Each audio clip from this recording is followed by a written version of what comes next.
네, 안녕하세요. 네, 강희준입니다. 네, 여기서는 여러분들이 가장 많이 질문을 주신 문제를 풀 때 실수를 줄일 수 있는 방법, 그 부분에 대해서 같이 한번 좀 얘기를 해보려고 합니다. 아마 이제 다 경험은 있으실 거예요. 내가 옳지 않은 것은이라는 문제를 잘 읽고, 그리고 그 부분을 잘 풀었는데, 나중에 손은 어디로 갑니까? 옳은 것으로 가게 되는 그런 현상을 많이 겪어보셨을 거예요.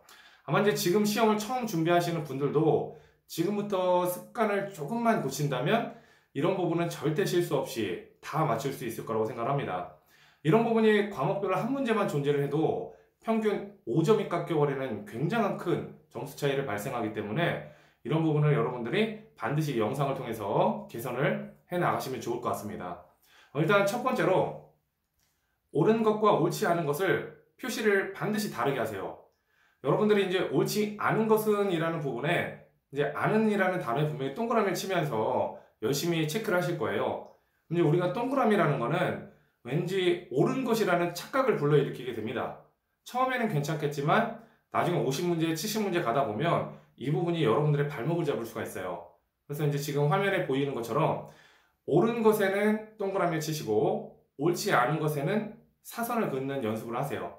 그리고 이제 보기에도 마찬가지로 맞는 것에는 동그라미를 쳐 내려가고 옳지 않은 것은 사선을 긋는다. 이렇게 되면 나중에 그림만 보더라도 내가 정답을 제대로 골랐는지를 명확히 아실 수 있을 겁니다.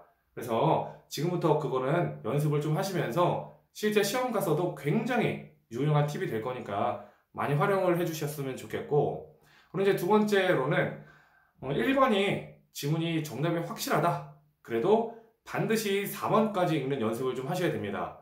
이제 여기 질문 올라온 것도 보면 1번 지문이 정답으로 확신이 든다. 그렇게 이제 말씀을 주셨는데, 그렇게 되면 나중에 어떻게 돼요? 채점을 할 때 2번에서 4번에서 정답이 찾아지는 경우가 있겠죠? 그래서 여러분들이 반드시 1번 지문이 확신이 들어도 2번에서 4번까지 읽는 연습을 하셔야 됩니다. 그러나 이제 우리가 시간이 좀 부족하기 때문에 이럴 때는 내가 이제 좀 확신이 든다. 그럴 때는 2번에서 4번까지 좀 눈으로 빠르게 체킹하는 연습을 하세요. 평상시에 한 30초가 걸렸다면 이때는 그냥 눈으로 체킹하는 정도만 하시고, 그러다가 이제 뭔가 이상한 느낌이 드는 지문만 자세히 읽는 연습을 하시면 될 것 같습니다. 그래서 이제 반드시 4번까지 빠르게 읽는 연습을 해주셨으면 좋겠고, 그리고 이제 세 번째로는 틀리는 문제는 계속 틀리게 됩니다. 예를 들면 여러분들이 뭐 복수 테스트나 중간고사라든지 아니면 전국 모의고사를 보시면 반드시 틀리는 문제가 나오지요. 근데 이제 그런 문제를 지금 확실히 이해했다고 하더라도 나중에 한 3개월이나 4개월 정도가 지나서 다시 그 문제를 보면 기억이 안 나게 됩니다. 그럼 이제 우리가 그게 실전에서 분명히 봤던 문제인데 내가 틀리는 그 부분에 대해서 또 틀리게 되면 이 부분도 굉장한 큰 실수가 되겠죠. 따라서 여러분들이 자주 틀리는 문제, 예를 들면 경찰학으로 친다면 뭐 종국적이라든지 잠정적 이런 단어들이 있어요.